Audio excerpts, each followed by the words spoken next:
Hey, I don't know what I'm talking about today. Let's see.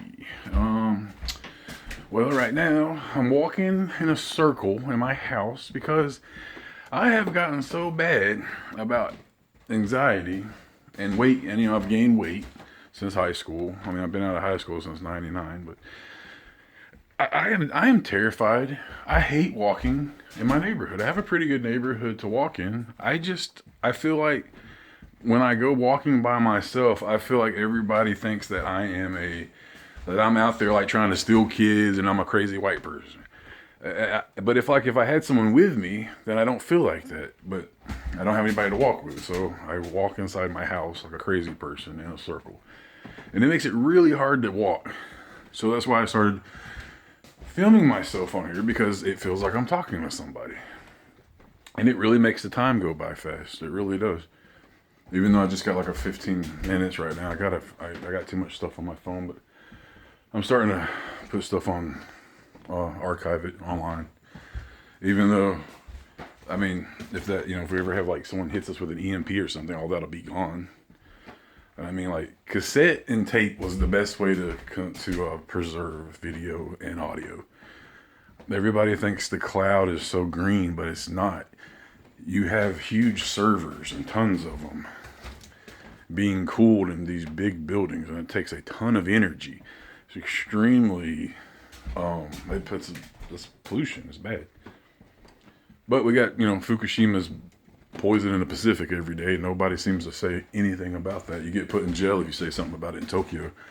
I've got friends on a shortwave channel on Facebook, and oh my God, if you ask them about that, they're like, please don't ask me about that. And it's really think Fukushima is a planet killer, but it doesn't. I don't. I mean, there's not really anything you can do about it. That's another thing. Nuclear is not clean. We don't know what to do with the waste. The waste is extremely dirty. Our only solution is to encase it in concrete and put it in the ground. It's dumb. I'd rather have clean coal than nuclear. I mean, we got plants on fault lines. It's the dumbest thing I've ever seen in my life. I mean, Japan's continuing to build them. It's stupid. And I mean, what happens if humans just die out? We'll just radiate the planet when the plants go offline. It's stupid. Anyway, I don't know why the hell I'm not even meaning to talk about that. I don't know. I've been wanting to talk about my friends from high school. Like I want to do like a video for each friend. I don't know. Let's just pick one off the top of the. Let's do. I guess Dave. Dave was one of my best friends. Last time I talked to him was 2008. I guess it's been a while. I still miss him, love him. Like I saw him yesterday, but probably will never see any of them again. Man, like when I first got into high school, we didn't even talk. He was like, yeah, I don't know. I guess I considered him like the rich kid, even though he really wasn't. I mean, he was well off, but he's one of the guys who always, they got like a 4-wheeler for Christmas. It wasn't nothing to go spend $800 on clothes, But anyway, we never really talked. I mean, I knew who the guy was. He was on my football team. He hung out with some of the friends I hung out with. Him and Chris Dunn were best friends. The whole reason that Dave and me became really good friends is because he started seeing this girl named Bailey, and Bailey was dating Chris. And I remember we were at a birthday party. I think it was Bailey's at her house, and I just remember thinking, like, no one knew anything about anything at the time except Dave and Bailey. I just remember, Dave was like really weird acting that night. He was like being sad and depressed, and Bailey was like trying to talk to him, and I was like, this seems weird. It seemed like why is she like comforting him? It's very strange. Anyway, it was just a normal little get together. So, Dave and Chris, I think they were leaving for the night, and I went home with them. They dropped me off in Rose Hill, and I just remember us talking. And I just remember, I was like, man, something's going on. It's just really strange. Anyway, I don't remember how much time went by. But we had a party at the camp. That's where we used to go and drink. It was Dave's. So it's like just a little building. We would fix it up. It'd get broke. We put air conditioning in it. Someone would steal it. But I loved going there. It's still there, but it's all overgrown. It used to be a dirt road out that way, and now they've paved it, and people are building houses like everywhere. Churches, banks, and houses. That's all they build now. No trees, no forest. So, I remember we were inside the camp. We were all just drunk, toasted. I think that was 10th grade, maybe. Into 10th grade. And I remember Bailey was on the back porch with Chris, and I didn't really realize anything was going on until Chris, they seemed like they were kind of having like in a conversation, kind of drunk conversation. I think Chris was completely obliterated. Bailey wasn't, because the girls, back in the day, the girls had to go home at 11. Their parents didn't let them stay out and be hoes like they do now. So Chris just comes pouring through the room, out the front door, jumps in his Jeep. Bailey was like kind of chasing after him. And then Dave was like, oh my God, what happened? Dave's like freaked out. He's like, I gotta go with Chris. So Dave gets in his Jeep. And a bunch of people chase Chris. Dave had a brand new 97. It was like a Wrangler Sport. Black. It was nice. He had nice rims on and everything. Chris had I want to say it was an early 90s Jeep Wrangler, red. I liked his Jeep.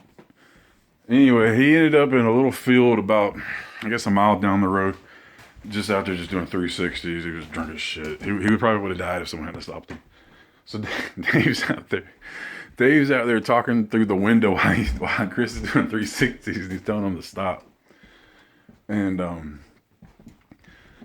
finally he stopped, and they're both like, drunk high school guys crying, hugging each other.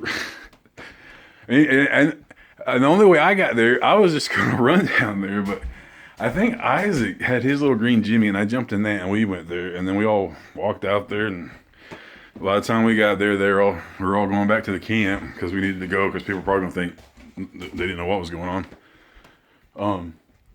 But anyway, I don't really remember. I think he was upset because Bailey broke up with him that night. And I don't remember when Chris found out that Dave and Bailey had been seeing each other behind his back. And when I don't remember when that happened. It wasn't that night. I just remember that's when, like Chris and Dave, they didn't really hang out that much anymore after that. I mean, I guess they did. Not really though. And for some reason, I don't know what happened. I think it was because of all that. Me and Dave just started hanging out. I don't really remember why. It was because of that. I don't know. I still like. I have one of the friends that was really one of my good friends was Braxton before the whole Dave and Chris thing. And I still hung out with Braxton even after that. Braxton was a cool dude. I'll do a thing on him one day. But that's kind of lost my train of thought. But yeah, that's how Dave and me we started hanging out because of that. I think it was just like I gave him some advice or something. We both liked the band Third Eye Blind. Anyway, I wasn't really ever anyone's really good friend. I was just there. People tolerated me. They liked me a little bit, but for some reason I'd get on people's nerves. But there for a while was Dave, Johnny Jones, I think he's in prison right now. I feel really bad about that. I hope he gets out soon. Contact me, Johnny, if you ever see this. It was me. And it was really us three hung out a lot. And there's other people in and out. But yeah, that was about Dave Rivenberg. We used to stay at his house all the time. His grandparents had a pool. We'd go out mailboxing after the girls went home. We'd get a designated driver, and we'd all pile up. One night we piled up in Isaac's brand new Blazer. And that's after we'd stole his Blazer. We were drunk, man. Isaac pulls up to the camp, almost runs into the fire. He just gets out, leaves his truck running with the door open. Me and Victor see it. Victor Jones, that's Johnny Jones's brother. We see the truck, the Jimmy running. Him and me get in it. I'm driving first. I take off in it. I about run into a power pole. I'm like, oh, I'm drunk. I gotta slow down. So I said, Victor, you drive. So Victor gets in the driver's side, and we just haul at, man. We jumping shit. It might have been me. I don't remember. I know we jumped over like a 4-wheeler jump, and man, we messed the Jimmy up. Couldn't even open the doors. We had to climb out the windows.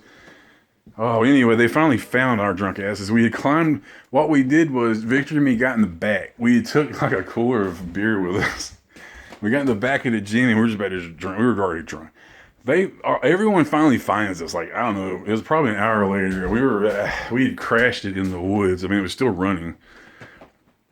Isaac's freaking out.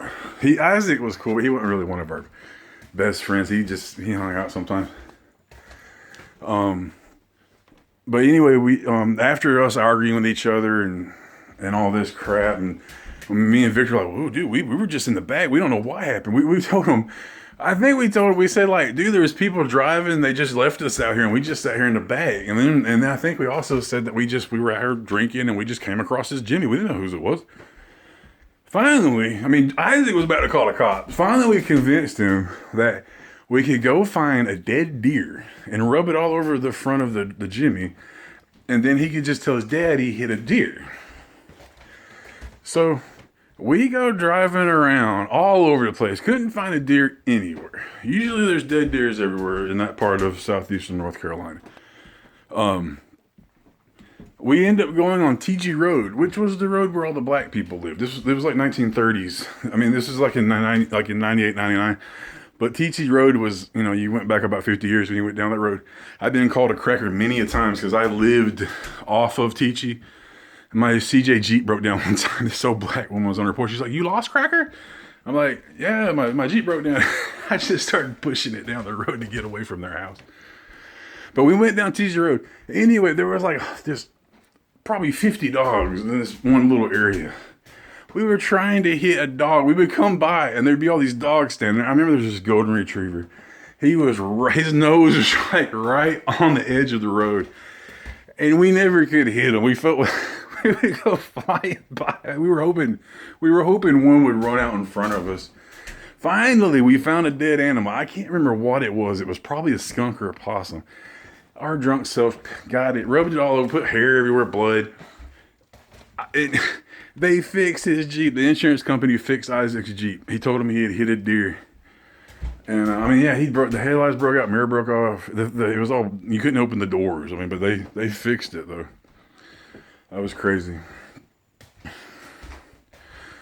And then with Isaac, we would go mailboxing. One night we went mailboxing so much, we went up the coast, back. Dude, hundreds of them. It's a felony. Hopefully I won't get in trouble for that. The next day, Isaac worked at Rosa Restaurant. FBI, somebody, these guys in suits were taking pictures of his tires. He had just went that morning, put new tires on his truck. He was going to do that. That's the only reason we probably didn't get in trouble, because Isaac's little ass would probably have told on us. But that was crazy. We were in the paper about the mailboxing because we've been doing it for a while.